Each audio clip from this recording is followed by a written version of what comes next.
गजपति जिला सदर महकुमा पारलाखे मुंडी में संध्या हेले रास्ता कड़े फास्टफुड ठारू आरंभ कर टिफिन चाट गुपचुप आदि बिक्री होता है किंतु खाद्यर मान जांच हो निम्नमानर खाद्य बिक्री होता अभियोग होछि।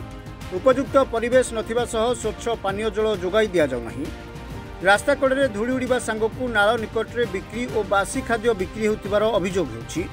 पौर परिषद केवल टिकस आदाय करिबारे बाउला सेमानकु स्थायी दुकान दिया जाउ नाही। सेहिभଳି होटेल गुड़िक जांच करा जाउ नाही। स्वच्छ पानीय जल देवा बाबद रे पानी बोतल दिया जाई 20 टंका चार्ज निया जाउछि। स्वच्छ निर्मल पानीय सफासुतरा और उन्नत मानर खाद्य जोगाइबा कथा किंतु दीर्घदिन हेला ताहा जांच करा जाउ नाही। एथिसह बहुल पॉलिथिन रो मध्य व्यवहृत होछि जहार जांच करिवार आवश्यकता एबे जरूरी होई पड़िछि।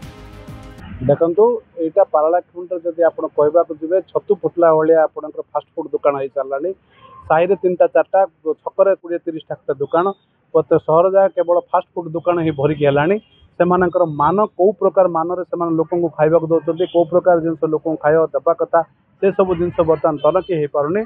आपण मैंने देखुं जब पारलाखेमुंडी राजनहर साई को जब जी तो शह शह दुकान से पड़ी जो लोक मैंने आसुँच खाई जाऊँ कि प्रकृतर मान कौ प्रकार खाई कौन असुविधा है से आप देखिए कृत्रिम भाव व्यवहार होता सॉस किंबा कृत्रिम भाव व्यवहार होता टमाटो सॉस चिली सॉस ये सब व्यवहार करके लोक खाइबा दि जाऊँगी जो द्वारा तार मान कमी जाऊँगी लोक देहरे रोग सृष्टि होती कि पेट बेमार रे पीड़ित होती। ये सब जिनस को खाद्य विभाग तरफ कि फूड इन्स्पेक्टर द्वारा तनाघना कर आवश्यकता अच्छी।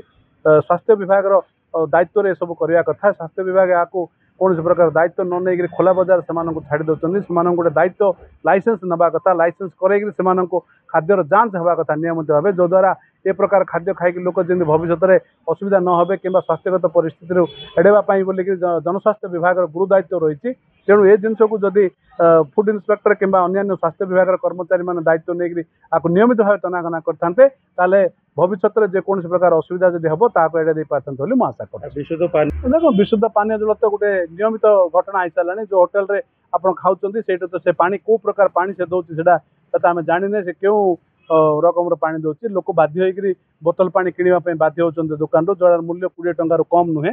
तेणु ए प्रकार जिनस जनस्वास्थ्य विभाग गुरु दायित्व रही है सब पानी खाइबा जिनस नियमित भाव जांच कर आवश्यक अच्छी एवं पॉलिथिन या बैन कर आवश्यक अच्छी। जो पॉलिथिन द्वारा आगामी दिन में नदी बंध सबू चाषी मान प्रभाव पड़ुछि।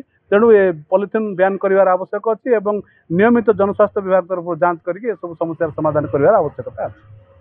Gajapati Vivekananda Behera report reporters today.